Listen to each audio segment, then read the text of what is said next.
You're listening to a Roddenberry podcast. You're listening to Mission Log the Orville, an episode-by-episode discussion of the adventures of the crew of the USS Orville.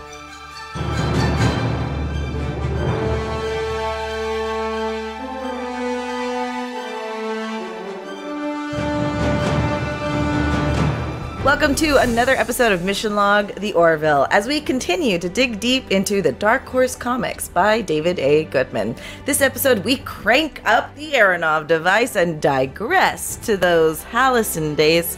How do you say that, Mike? Halcyon. I'm not even sure what it means, to tell you the truth. Wonderful. To digress to those halcyon days. Please don't cut that out, because I don't ever claim to know things if I don't know them. To those halcyon days after the episode tomorrow and tomorrow and tomorrow. But before the road not taken to discuss Digressions, Part 1 and 2. I'm Jessica Lynn Verdi. And I'm Mike Richards. Mission Log the Orville is a conversation that depends on your participation. We'll dive deep. Yeah, I said it. We're going to keep that one too. We'll dive deep into the messages, morals, and meanings in Digressions and see if it lives up to the Roddenberry Star Trek philosophy. I see what you did there. Yeah, and then we'll get to hear your thoughts and ideas when you tell us what you think at ML_the Orville on Twitter, Mission Log Pod on Facebook, or you can email us at missionlog-the-orville@roddenberry.com. If you're watching this on the Roddenberry YouTube channel, hit like and subscribe. And remember, we may use your comments on an upcoming episode. Now here's Jessica with the recap. Full disclosure, I did write some of it, and the other half is supplemented by the fandom Wikipedia on the Orville. So thank you so much, fandom. Yeah, so much work goes into that, and it is such a resource. Anybody that does anything Star Trek, any Star Trek podcasting, has used Memory Alpha on the Wiki fandom, and this Orville Wiki site has just become as valuable a resource. Well, so this is the fandom one, just in case. I don't know if there's a different one. And this is the fandom one I'm talking about. Okay, great, because my friend works. I have a couple of friends that work for fandom, so they're doing good work over there. It's actually, I think, the largest wiki out there now. It is. Besides Wikipedia, maybe more news to follow on that with our network and tying things together. Oh, no, that's interesting, and I have no idea what you're talking about, so I'm just going to do a recap. Do your recap. Digressions. Exposition Kelly has returned to explain to us and her husband Cassius how she was accidentally sent 7 years into the future when a Kalon named Isaac helped a man named John Lamar turn the classified Aronov device into a time machine. She met her future ex-husband, a man named Ed, who she had only just gone on a first date with the night before in her timeline. When they eventually send her back to her rightful time, Dr. Claire Finn attempts to wipe Exposition Kelly's memory of the event, but that is unsuccessful. The knowledge of the pain Kelly caused Ed in their future relationship compels her to deny him a second date, to the detriment of Ed's life and career, and possibly to human life as we know it. Kelly has put the event out of her mind as much as possible for a woman with whatever it is in her DNA that makes it hard to get memory wiped in the first place. But when she meets Isaac in this timeline, it all came rushing back. And the burden of knowing that the potential extermination of the entire human race also makes her afraid that she has a responsibility to tell the Union. But who would believe her? When Kelly rejects Ed, we see him and a young Gordon Malloy going out for drinks. Gordon and a familiar-faced bartender make mediocre attempts to console him. This sets his career ambitions aside, and he wants to get away from Kelly. Ed vows to take the first ship assignment he can get. All right, in September 2419, in the shuttle bay of the Orville, Captain Griffith welcomes science and engineering officer Isaac to the crew. Bortus acknowledges that there may be some competition with Isaac. Griffith explains that Steve Newton has been promoted from engineering officer to first officer, while John Lamar was promoted to take Steve's place. The Orville then sets course for Epsilon 2, paralleling the events of Old Wounds. Meanwhile, Ed, now second officer, sits at the mess hall of the bar of the USS Watson, chatting with that same familiar-faced bartender, Olix. Ed's old ambition has returned, and he wants to transfer to the USS Jefferson due to personality conflicts with his current commander, who is also Sigourney Weaver, Captain Barrett. Shortly thereafter, Barrett denies Ed's request, even though she does not like his personality at all or his 500-year-old jokes. His intelligence and job performance makes him too valuable an asset to lose, and she promotes him to first officer. Ed calls Gordon with a quote-unquote good news. Gordon is stuck on administrative work, which I find really hard to believe, honestly, and Ed promises to help him out if possible. Ed is unenthusiastic about the promotion. He wanted the spot on the Jefferson to work with its first officer, Kelly. On the Jefferson, Admiral Ozawa walks onto the bridge and orders the ship to call the Orville. The Orville narrowly won the Battle of Epsilon 2 against the Krill and has a quantum accelerator from the Epsilon Science Station. In her first officer's chair, Kelly watches the Orville on screen in dismay, silently knowing Isaac aboard the Orville will betray the Planetarian Union. This is when we also finish my part of the recap that I did. She tells Cassius what she knows. Cassius believes her, but advises against telling the Admiralty because the universe will take care of itself. There we go. I think we're back on track. Back on the Orville around September 2420, Chief Security Officer Lara Katan's body weakens due to the ship's Earth-like gravity. John tries to mollify her, but she knows she needs to return to her home on Zalea. The decision made John and Alara share a kiss, maybe more, we don't know. Barrett leads the Watsons away team to a planet. Ed recommends Gordon for a position on the ship, but the conversation takes an embarrassing turn once she sees his poor personnel file, and Ed says he will find another officer. In the science lab of the Orville, Isaac talks with John when he suddenly deactivates. The senior staff is flummoxed by the complexity of his Kalon body and agree to return him to Kalon 1.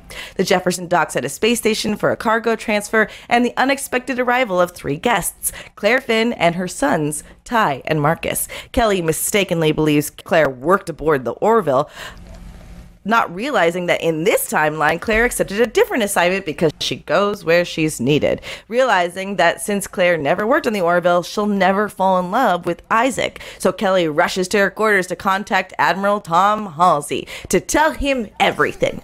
Halsey tells Kelly that the Orville's already on its way to Kalon 1. How could she possibly know that?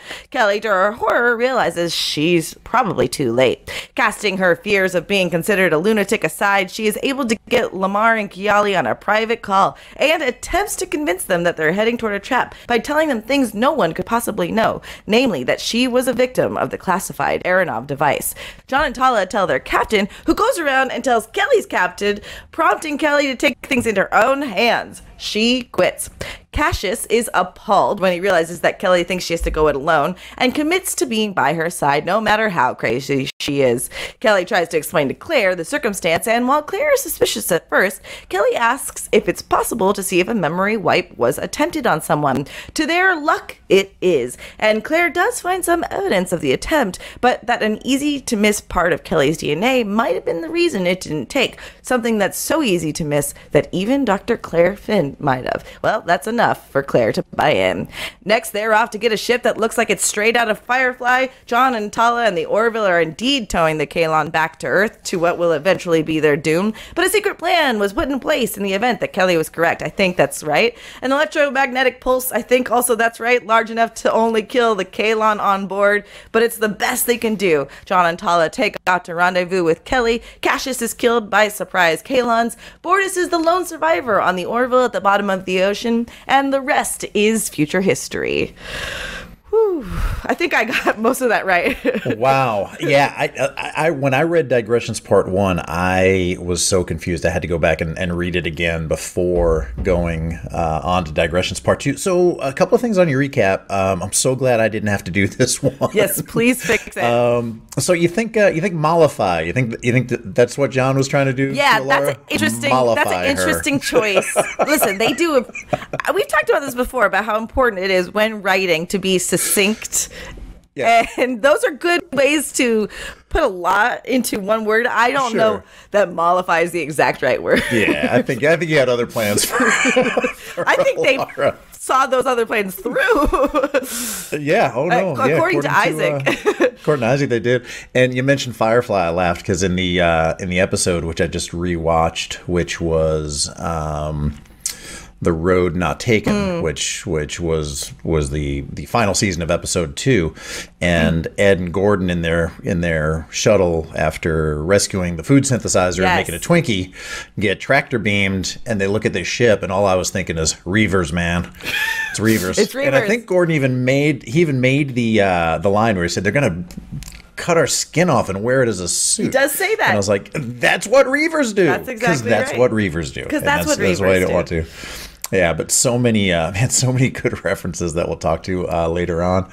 But for anybody who's interested, this also written by David A. Goodman, artist David Cabeza, colorist Michael Atea, was published on May 5th of 2021. That was part 1. Part 2 was June 2nd of 2021. And unlike the rest of season 2.5, this was set between episodes 213 and 214. What our fans may also notice, or fans of the comics may also notice, is that season 1.5 had 2 stories, whereas season 2.5 has 4 stories. The stories of Digressions and next week, when we cover Artifacts, those were both added on. So there was sort of like a post-production meeting where David Goodman was meeting with Dark Horse Comics. Dark Horse, get in there. We can. Dark Horse. Yeah. I told you, I'm a Long Islander. Dark Horse, the real is New hard York. to say. Dark Horse Comics. You really you worked through it. It's a process. So he said he'd like to write the story to kind of sew those two together, and I think it's great. But so these two stories of Artifacts and Digressions were both added onto season 2.5, which had already been published the previous year. I think that was like late 2020. Ah, fascinating. And now they all appear in the library edition and the 2.5 comics. Well, I think it's really smart what the comics overall, and what I'm realizing just in reading them, they're just filling in the blanks for a couple things that, like, we would want to know. Like, I didn't realize, like, I'm pretty good at suspending disbelief. Sometimes if someone points something out, it might bother me, but usually not. If I like the characters, if I like the general arc of the story, I'm going to enjoy it. I'm never someone who's like, season 4 was really bad, but I love, typically. Right. So I didn't ever put a lot of conscious thought into why didn't future Kelly or past Kelly try and do everything she could to stop the Kalon. And I know that, like, they might have had a couple you just recently rewatched it. Did she excuse that in the actual show? No, I think her motivation was the Ed Kelly relationship. Oh, no, but she didn't. But that's what I'm saying. Like, what she's doing now is trying to stop it, and we didn't have this episode filmed, so all these things that she's doing right now, we didn't see her do. We just saw them get to post-war with the Kalon. So that's what I was asking. Did she excuse that she didn't try to stop the war in Not really. So there was a line where she explained what happened to Ed. Right. And Ed was like, for God's sakes, Kelly, you took temporal law. You go back in time, you kill Hitler, something else, things could end up worse. And she was like, look, all I saw was that I caused you a lot of pain, and I wanted to avoid that. And so we didn't see her. We didn't see what we're reading right now. Right. Which made me go, oh my God, I should have questioned what she did with this information that she has. Granted, she thought she was going to just save. I can't imagine she thought all of that would come tumbling into place 6 years later. But it's really cool to fill in the blanks, I guess, is my point. Yeah, it really is. I think it's a great piece of supplemental material. Yeah. Which is what we got.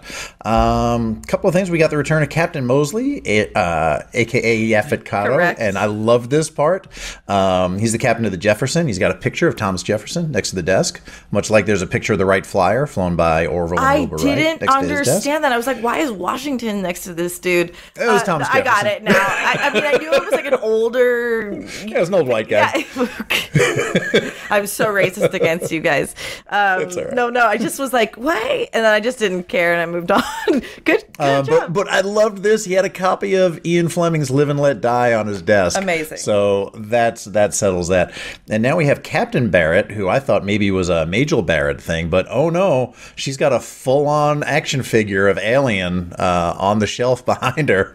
So that is just in case we were confused, we know Captain now. Sigourney Weaver. Well, I think we could still have it be an homage to Majel just by using the name, right? Like, I think so. Yeah. And I think maybe that was David Goodman was saying, boy, if I was going to produce Star Trek these days with the original The Cage pilot, maybe Sigourney Weaver would make a great number one. Although I think that Rebecca Romaine does pretty well herself. It is not easy shoes to fill. And I'm the kind of person who has a hard time buying somebody in the role if they don't look really closely to the person that they're trying to, like, it just took me a second with our current but Anson Mount is so great, like, that I just don't need him to exactly look like the former Captain Pike. Do you know what I mean? Yeah. And Pine does such a great job encapsulating Kirk, so you can win me over, I guess, is my point. But she is doing well. I think you can be won over. And her ship was called the Watson, and the photo next to her desk was of geneticist James Watson, who did some of the early research on DNA. Which correlates to Kelly having that one errant DNA thing. That's exactly right. That one thing that she was without. And also, this also came from the Orville Wiki, that the pilot who informed Kelly that 3 passengers, a.k.a. Claire, Ty, and Finn, wanted to go with him, was drawn as David Cabeza. That's what he looks like. Oh, how sweet is that? That is what he looks at. And we did have one little call out to a character named Shiva, no doubt referring to Sherry Shiva Pravat Namrong, longtime collaborator with Seth MacFarlane and producer on the Orville. Love this. Now, we did get a mention in The Road Not Taken of Captain Griffith, and we did hear that name before, but we did never see them before. I suspected that was a shout out to Howard Griffith, co-executive producer on the show, but we didn't see the appearance until this episode. And let me tell you, it is a shout out to Howard Griffith, is it really? co-executive producer of the show. Yeah, it sure is. It looks exactly like down to the exact goatee of the picture on his That's very website. Funny. Got it. So pretty funny, man. I think we found out where he had a Dennis Hopper thing to me a little bit. He did, yeah, a little bit, yeah. So we jumping into the bar scene, man, where Gordon and Olix are trying to cheer up Ed by saying, you get blown off by lots of women. What's so special about this one? I think that was the simulation they used when John was trying to help Gordon improve his game. Down the road. No. It looked exactly the same. I think that's right. Yeah. That's really good. I mean, I guess that's just what space bars look like in the 25th century. I don't know. I just want to. I wish. I know that he doesn't get paid for it, but I feel like Jason Alexander should get paid every time they use Olex, because he should. That's a name, image, and likeness thing. Right? I think so. Yeah, that's exactly right. So we got him back, and that was great. And he had the old Yiddish expression, "Pot has every lid," meaning don't worry, Ed. There's somebody for everybody out there. I did not know it was a Yiddish expression, and I just heard it recently on a podcast I produced called No Two Gays About It, where Michael Foley's mother was talking to him about that, saying there's a pot for every lid, which I love that.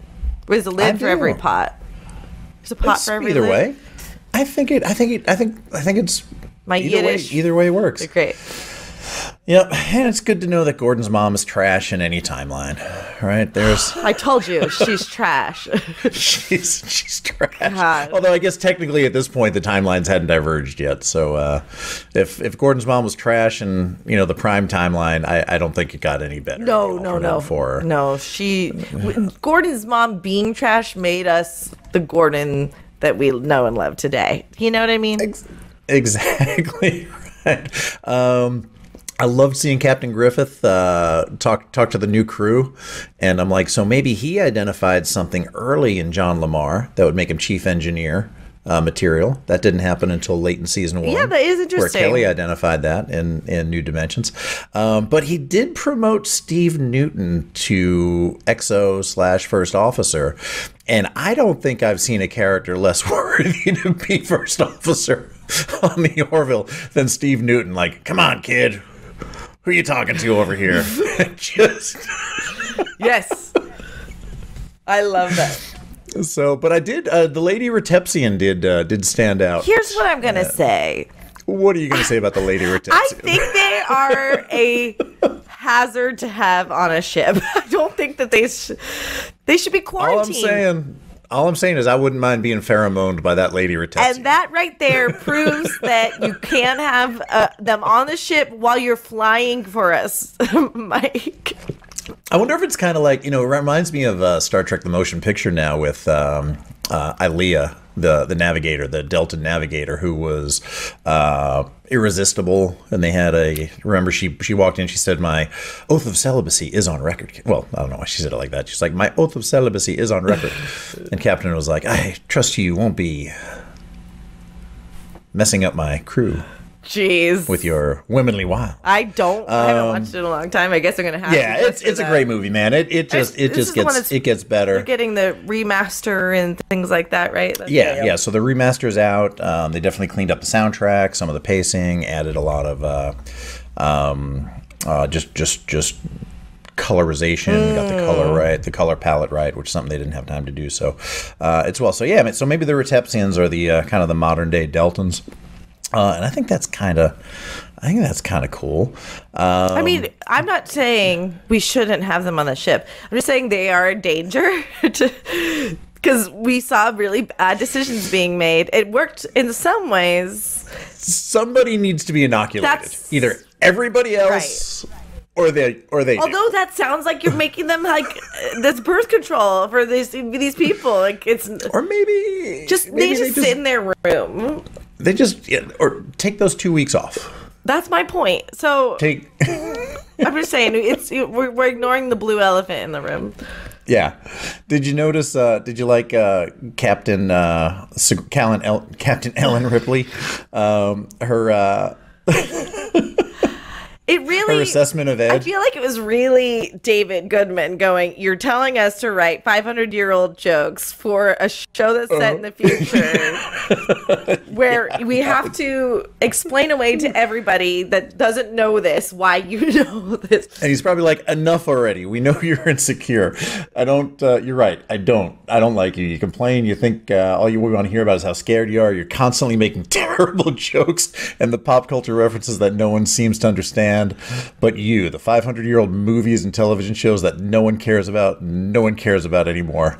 Who the hell cares if Tom Franks made a mistake focusing on drama? I was so confused because I was like, who's Tom Franks? And now I realize how cruel that is to Tom Hanks. Listen, Tom Hanks had to get an Oscar one way or another, and then he got turned on by that Oscar, and he wouldn't stop. Yeah. But I think I'm wondering if David Goodman has heard Seth MacFarlane say that, and then just put that into the. Oh yeah. I mean, I would not be surprised at all if that wasn't just because the complication, writer's room convo. The complication of like Seth not working on the Family Guy now is all these jokes that are getting made that are a little maybe politically incorrect or politically challenging. They all get assigned to him. Everyone thinks he's the one that, or just topically that feels those ways. I thought he didn't like cats, and it turns out it's just probably someone on a bender against cats in the writers' room. He hasn't worked on it since 2011. So now, naturally, I think that Seth MacFarlane has this opinion of Tom Hanks not doing comedy, but David Goodman could just be sullying. Sullying. And then similarly, we had Claire's assessment of Kelly. So you're saying because you didn't go out with this guy again, you didn't end up marrying him, you didn't end up cheating on him, and so you didn't feel guilty about him. Excuse me. So you didn't feel guilty about how you ruined his life, and then you go on to help him get command of the Orville. And if he had command of it, he wouldn't have taken that posting and saved the Union, essentially. And you're here because you need to see a good therapist. I loved it. That might have been one of my favorite retorts. It was very good. I think if a comic can make you laugh out loud, it's doing a good job. I really think the threat to the future was much overlooked, though. They were like, no Ed, no Orville, the Kalons win. It should have been like, no Gordon, no P Corner. They never addressed what all the people on the Captain Griffith at all hanging out in the shuttle bay. Where did they do not even mention of it. Where did they do their business? I don't know where they did they weren't able to do their business. That's probably why they lost the war. You know what, though? I think Gordon forgot that there was a shuttle where they were, and they could have used the bathroom in the shuttle. You know what I mean? Like, yeah, but the shuttle, the bathroom shuttle is just like a hole. It's just like it just kind of goes out into space. No. Kind of like what we have on the airplanes. No, don't look up, people. Do not. You're look up. You're lying, right? I am 100%. Because, Mike, I confess to you now, as an adult woman, I didn't know that wasn't the truth up until maybe a year ago. Yeah, no, there's a giant tank. Has to. But I thought for sure you were sending poop rockets. I was like, no, of course. But then how does it not so a year ago that was changed my mind for me finally. Thank you. Did Alex have something to do with I wonder. I bet you yes, honestly. He seems to often be but just sort of a warehouse of information. He's a smart boy. He is. Man. He really is. Yeah. He is. And then we lose Cassius. Bye-bye. Bye-bye, that's it? That's all you felt? Here's the thing. Obviously he was heroic. He obviously loved her very much. Good riddance. He did. I don't remember why they broke up in the show. Is it just that she lost interest in him? She did, right? He was getting very interested. He was I remember they were in that New York environmental simulator program, and he was asking to go away and get pretty serious. And she was like, "We got to take a pause on this." Right. I think he did fall in love with her. I think the thing is if she doesn't have Ed in the back of her mind, does she move on and want to marry this guy? I think she truly loves him too, but it's not meant to be in the same way. Anyway, my point is super nice guy. He's got to die. Someone had to. Super nice guy. He even telegraphed it when he said, "Of course I'll go with you. I took a vow. Till death." Really funny too. Part. I knew he was gonna die because Ty was like, "He's a good guy." I was like, "Oh no." Yeah, boy. Oh, no. And she's like, "Yeah, he is." I just lost my train of thought. That's fine. I do it all the time. Oh, that's too bad. Was it talking about Cassius and how it was fine that he's dead? No, it wasn't. Was it about me sneezing? No, it wasn't about that either. So we can go back to Cassius telegraphing Cassius's death. We knew he was going to die. I think, to Ty's credit, he's got a good read on people because he loves Isaac and he knew there was good in Isaac. Arguably, probably Isaac didn't follow through with blowing up the world because of Ty. So if Ty thinks Cassius is a good guy, then... Yeah, and that character has brought so much to this show, and that young actor Ty Weiner is just Kai Weiner, is just seems by all accounts to be just a phenomenal young man. Yeah, and when we inevitably get the Orville season 4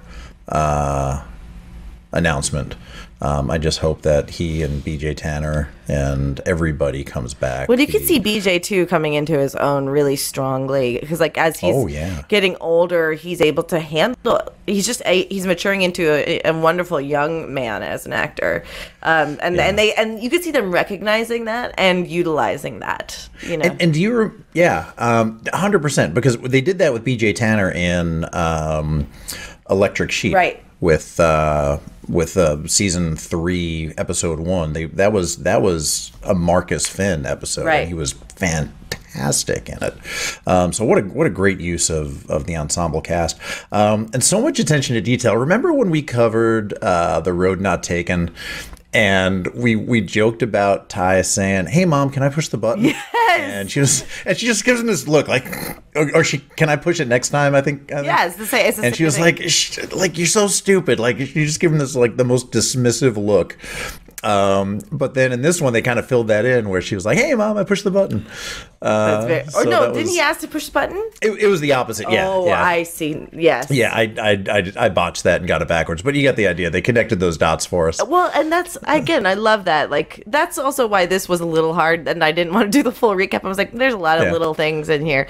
That makes it enjoyable. Yeah. Mom, can I do the So tractor beam please next go. time? I'm sorry? Mom, can I do the tractor beam next time? She's like, yeah, whatever, kid. And then, but all those little details, man, it made it really, really difficult to do the recap. But man, it made the reading very enjoyable and hold up over a number of different. I think I went through it about 3 times myself. It's very enjoyable. There's nothing like an alternate universe episode on even like Friends and Grey's Anatomy. I love those. So yep, really, really do.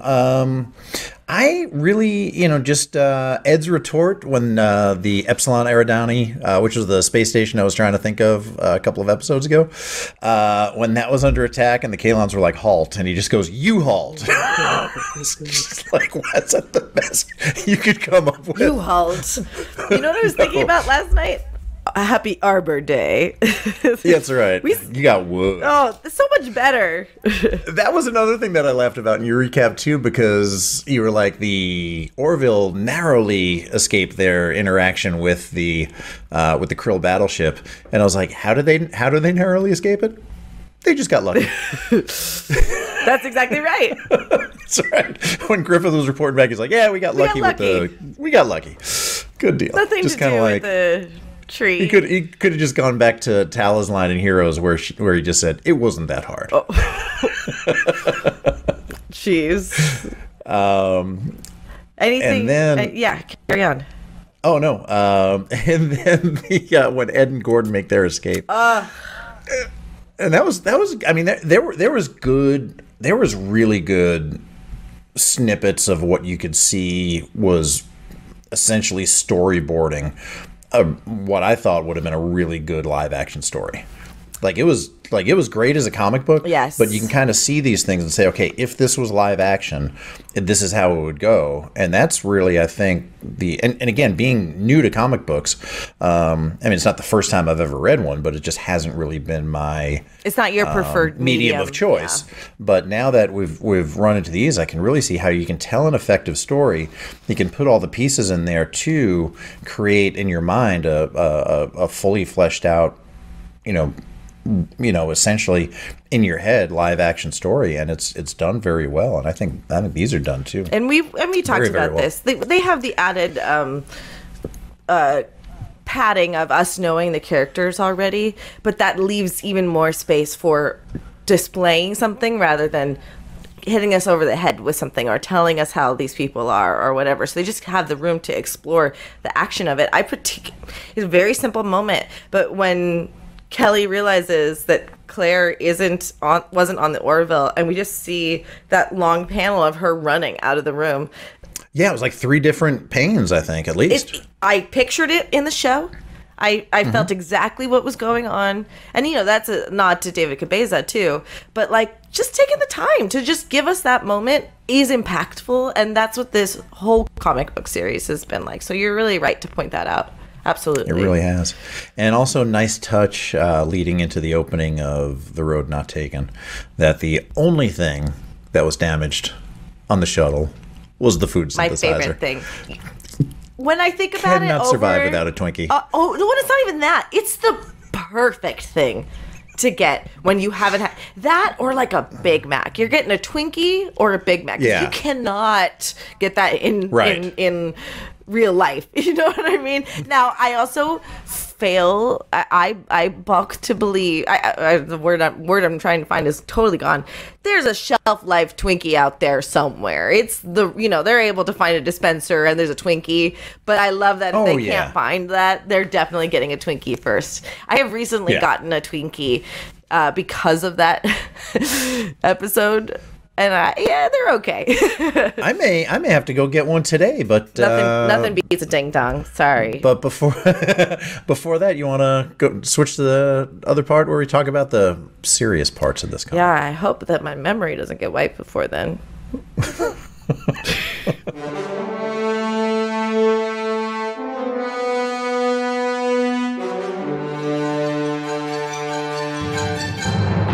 Okay, so we've come to the part of the show where we explore the big ideas in the episode, Digressions, and discuss the messages, morals, and meanings.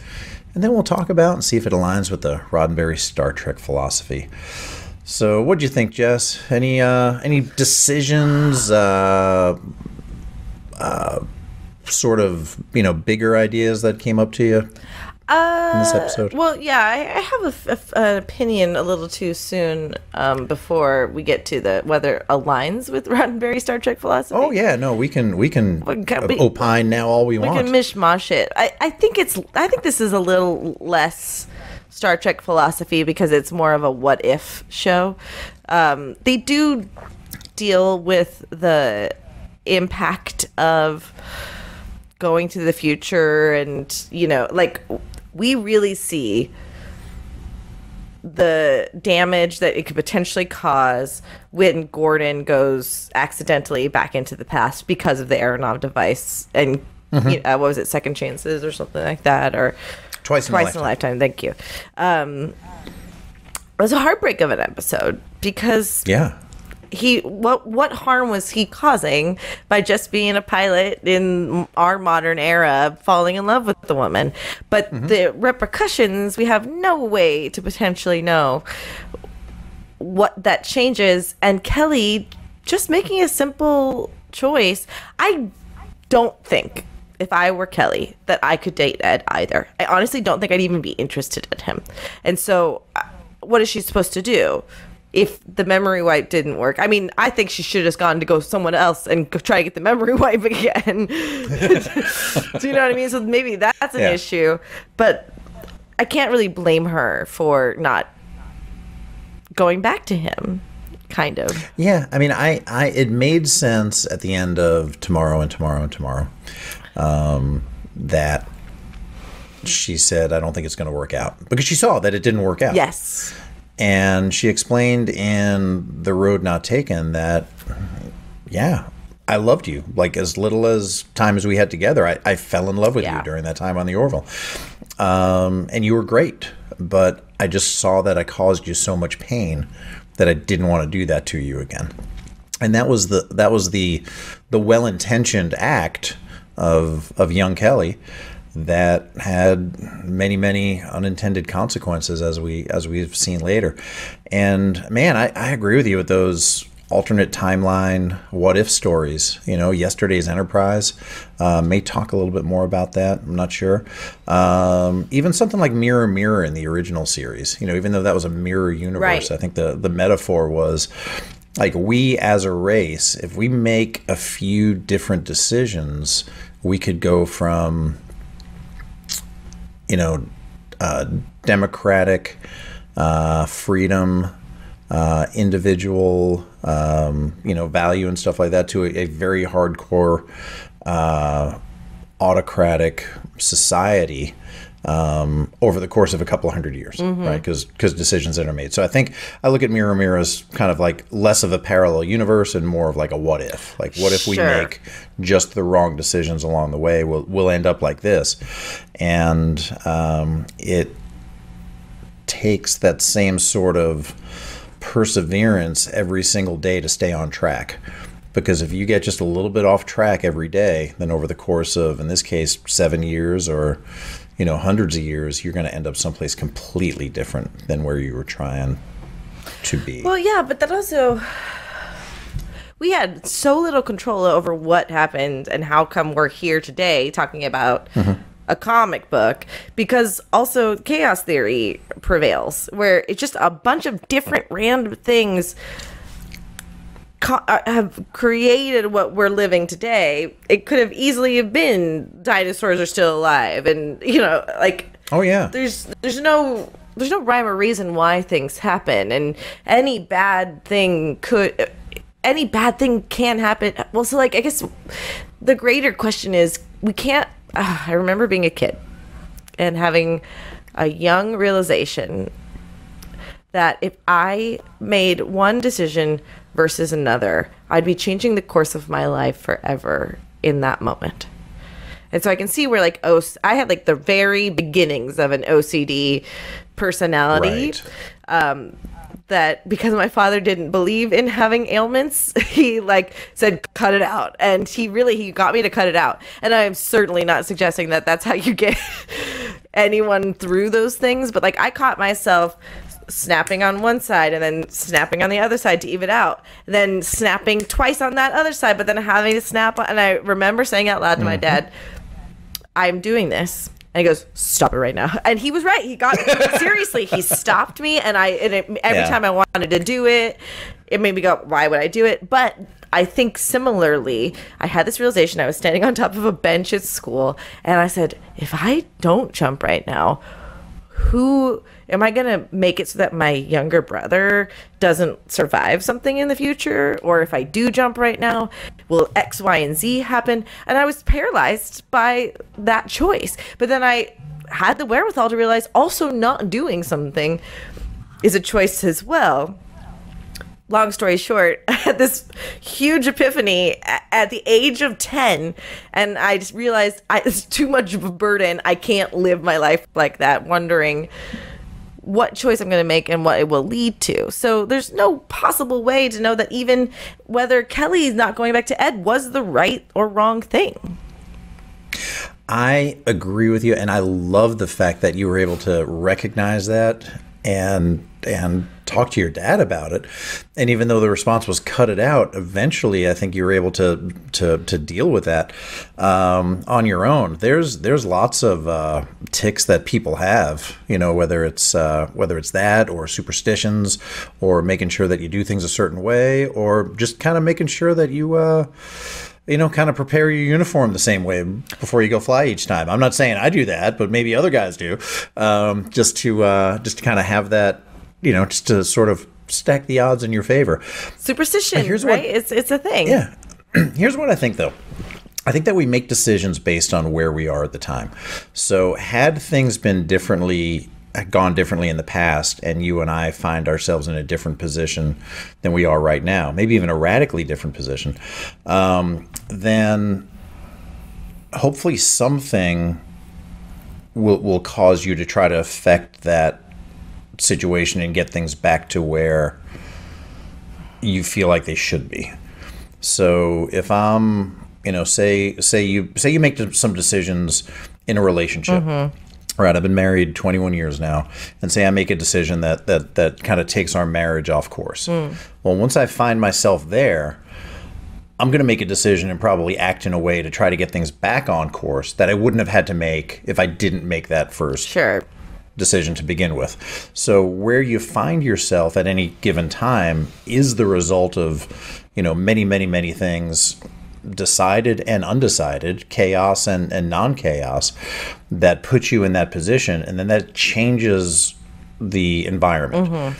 And your assessment of that environment changes. But if you have that goal of where you want to get and where you want to be, then you can make decisions to try to get you back to that place. So I don't think one decision can throw you off course forever. But I think one decision can change your trajectory, and then you'll have to do something else to correct down the line. And I think that's what we're seeing here with Kelly, is she made the decision to not date Ed for, I think, good reasons, like we said. But then later on, she had to make the decision to, holy cow, I've got to put my career at risk. I've got to put my reputation at risk to come forward and tell people what I did so that we can correct this. And she did it at the risk of everything. Great everything. Yeah, her career, her family, her husband, just to correct her previous action. And that is, I mean, I think that is a hugely positive role model demonstration of behavior, that when any of us have to make that correction to compensate for a previous decision, that you can say, look, at the time, I thought I was doing the right thing. Right. It didn't work out that way. I know more now. So at this point, I'm coming to you saying that I need your help to fix this. And I think that is something that people are afraid to do. I've been afraid to do it.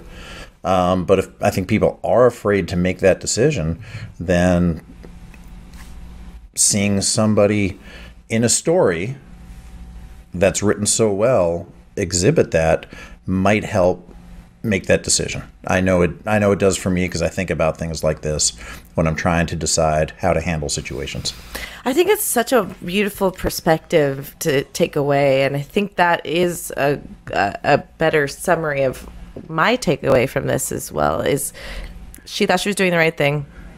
How could she have known whether it was going to have this sort of impact or not?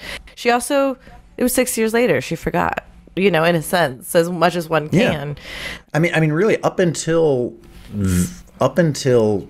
Isaac collapsed, she sort of had no indication that things were really changing in a big way. Or, well, once she saw Isaac, I think she started panicking and realizing this is actually real. Like this, Right. That was, I actually did this thing. Yeah. This went into a fugue state. So then she knew, I think the fear of her choices started to settle in until she started knowing that they actually had gone and that those things were being set into motion. She couldn't have had a foresight of her actions having this kind of... Right. You make that decision and everything goes okay for a while, and you think, all right, this is good. There might be some underlying anxiety, but as things kind of progress and everything's fine, you sort of put it out of your mind, right? And then something happens and kind of hits you in the head like a 4x4, saying, I've got to act. An aha moment, yeah. Yep. And that's what she did. An aha moment. Take me on.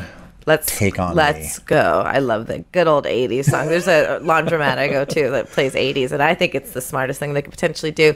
I would go there just to hang out. It's so good. And it's actually so clean. It actually is a pretty good hangout spot for as far as laundromats go. So to go back really quickly about your superstition point, I want to tell a really quick story about the Chatsworth High School baseball coach who in the year 2003 or 2004, they were world champions. At least American champions. They had They killed every other baseball team. They played at Dodger Stadium. They killed it. The first game of that season leading up to their World Series or whatever it is for high school, the coach, who was good friends with my aunt, his wife had washed all their clothes. His baseball pants were in the laundromat. And he goes, "Honey, where's the clothes? It's in the laundry." So he grabs his baseball pants, throws them on, goes to the game. They win. They crush the other team, and it's like El Camino, like these other great teams in our little circuit or whatever. Yeah. He takes off the pants that night. It's a PG story for the most part. He finds a pair of his wife's underwear in his pants because he had just taken them out of the laundry. He put a pair of his wife's underpants in his pants every single game, and they won the World Series for. Oh, that's too funny. One of the things that I've had to learn, is that superstition? Is it because you did that? Did you win? But it's much a superstition, or you setting out your captain's uniform the same way every day. It really is actually just a routine that clicks your brain into place for a positive mentality to do the best job you possibly can given the circumstances. So superstition is really, if you look at it in a practical sense, you setting yourself up for success as much as possible. I really think that, we've talked about putting your game face on as an expression, before you go to work, or your friend who's a coach, or maybe not your friend. Well, by the way, that story is a secret. And so if anyone who knows about Chatsworth baseball from high school and knows that coach who really got a great reputation from taking those kids all that way, this is an embarrassing story.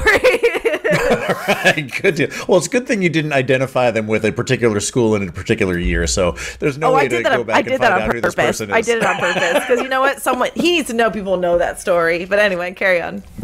Yeah, no, it's just one of those things that I think many of us do. Baseball players are notoriously superstitious, and I think if something were to happen where they fell out of their routine, then they would kind of make other decisions later on to try to get them back into that routine. Is sort of my. And there's another thing too, where in the Olympics, if all of a sudden a member of the team is in a mentality of I'm not going to win, I'm not good enough, blah, blah, blah, they literally quarantine those athletes from the other athletes, because that sort of negative thinking and unwellness is contagious. And I think it's kind of similar to that one gymnast, the famous gymnast who she knew she needed to not compete anymore, and she was going to hurt herself if she pushed past it. So right. Another thing to the decisions aspect of things, and then we'll move on. I hate Louis C.K. now. The guy just never decided to take any accountability for his actions, and is now really catering to a very unseemly crowd.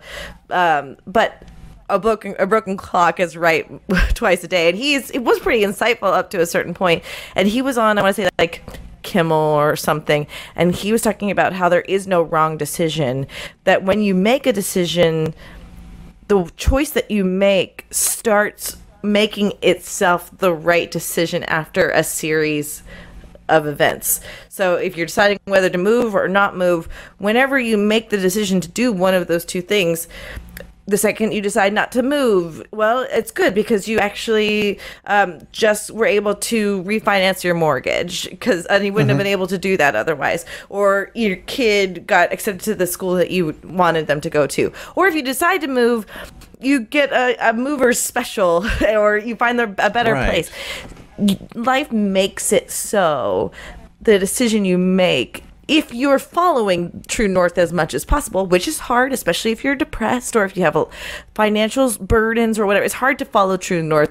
It's hard not to fall off of the path of your life going well, where you all of a sudden feel like, oh no, I need to write the course in this. It's easy to get, I'm just going to make this shortcut today, right? My point is, like, you're going to make a mistake. It's a totally normal, natural human thing to do. But as much as possible, life's going to lead you down the best case scenario if you're trying to do that, I think, or if you're capable of doing that. And I thought that was interesting. It took a lot of the burden of choice off my shoulders for me. Yeah, that's a really good point. So whichever decision you make, there's going to be positive aspects to it. That start making it the right even choice. A difficult choice, and then you can, if you play off those positives, then that becomes the right choice. Wisdom by Louis C.K. R.I.P. as R.I.P. as paraphrased by Jessica. What a one! I am a real wordist. Yeah.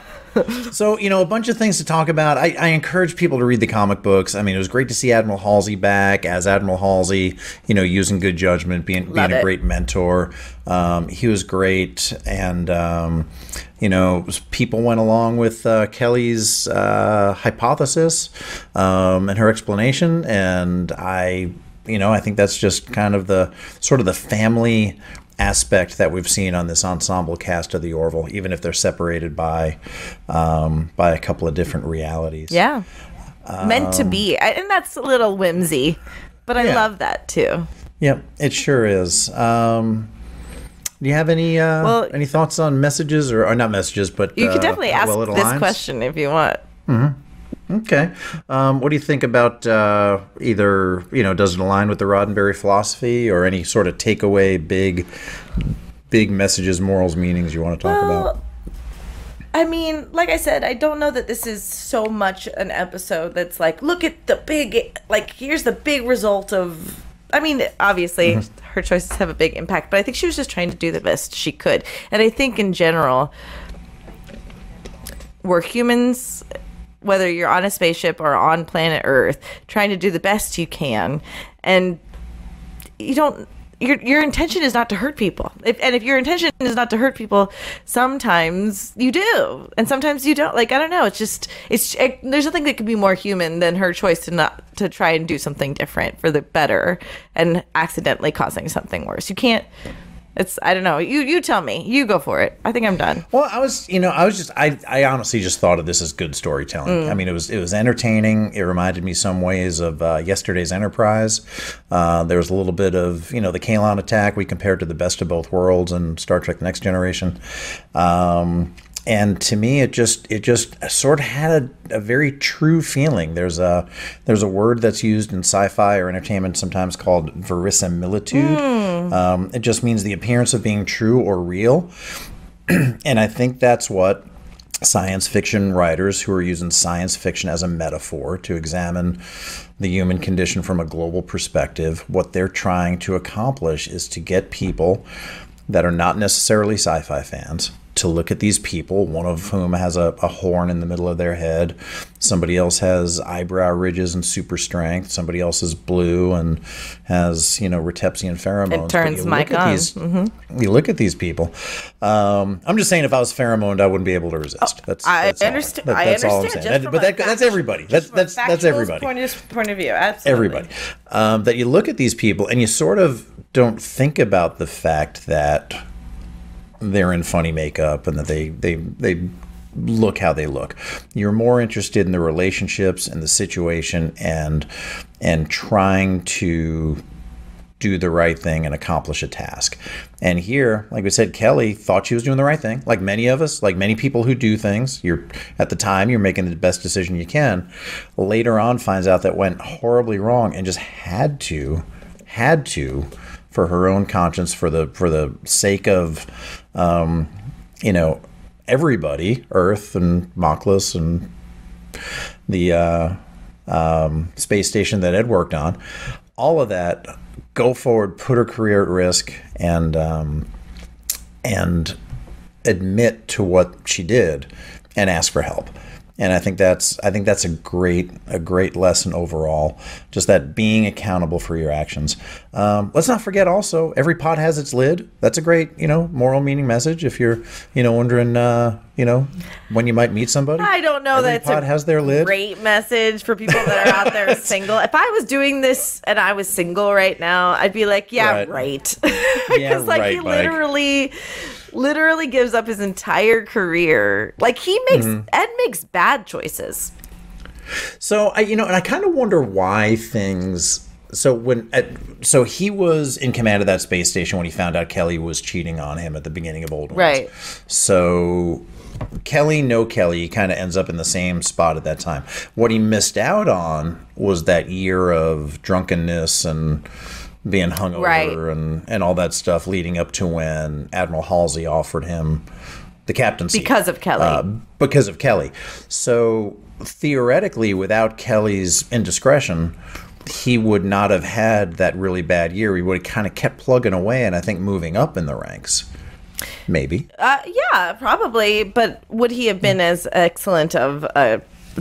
But that's just the what if game that you can't really play, right? Yeah, you can't. What if Kelly went and got the krill in this episode instead, or in this story instead of concentrating on? She could have, but here's the thing: she didn't work with Ed, so she didn't go through Old Wounds with the krill. She didn't go through the krill episode titled Krill with the krill. She didn't go through Nothing Left on Earth Excepting Fishes and the whole Talea, or not the whole Talea, the beginning of the Talea arc. Talea, Kalari, Katan. It's a lot. It's a lot. It's tough. Michaela McManus. I'll just say that. Yes, I'm just no, it's Talea, but Zalea. It's Talea. Yeah. It's all there. It's tough. It's all there. But I think we're doing great. Great. I thought maybe that was sort of the reason why the Krill weren't looked at as a resource, because she wasn't there for the Lockvi Pact. Right. She didn't realize that things were improving between the two groups, mostly because of Ed. And they might not have been at that point, right? So like the relationship with them was much different. Much more tense. So that's I just, like I said, I think this is, I don't know that it's necessarily a super Star Trek-y episode, but not all Star Trek episodes are. Correct. That doesn't make it a bad moral-less episode. No, I think it's a great story. I think it's good entertainment. I do think it has some morals and messages to pick out of here. And there's nothing more Star Trek than, honoring the truth, right? I mean, Captain Picard in the episode First Duty said, our first duty as Starfleet officers is to the truth. You said duty. Whether it's scientific truth or historical truth or personal truth, it's the guiding principle on which Starfleet is based. And Kelly told the truth at great personal risk. And got Cassius killed, honestly. So really, that right there does make it live up to, that Star Trek philosophy. But, as I've said before, the Orville is, evolving into its own thing. And we really saw that toward the end of season 2. And we only, once we get that announcement on season 4, #renew the Orville. It's going to take a lot of fan support, I think, at this point, but I think we'll get it. I think in general, it really comes down to its own. Yeah, I couldn't agree with you more. I think we were probably the first people to say that it's its own thing, because it's such a great show, and there's so much. I think it's an example of how much philosophy and wisdom they put into the storytelling in order for us to be able to reflect so broadly on it. But in general, and I think you know this about me, and I value this in you, is my penchant towards the truth, at least the truth as I see it. The truth and honesty are different things, but life goes more swiftly and easily for me the more I can tell the truth in the moment, or when I realize I haven't and should. And anyway, I also just want to take this opportunity to thank you so much for your beautiful insights that also affect me and change me and help me make better decisions all the time. Same here. I'm saving a ton of money on therapy by doing this show and not having to do that every week. I need to go call a therapist. Thanks, Claire Finn. But Jessica, thank you so much for the beautiful words and thoughts. And I'll close it out by saying Mission Log the Orville is produced by Roddenberry Entertainment, technical production by Earl Green. Our website and your opportunity to comment and connect with us is podcasts.roddenberry.com. If you're watching the live premiere on YouTube, you can join us on the Mission Log Discord to continue the conversation. If you don't have access, go to patreon.com/missionlog. For as little as $1 a month. $1 a month? What? Join us next time on Mission Log the Orville for Artifacts Parts 1 and 2.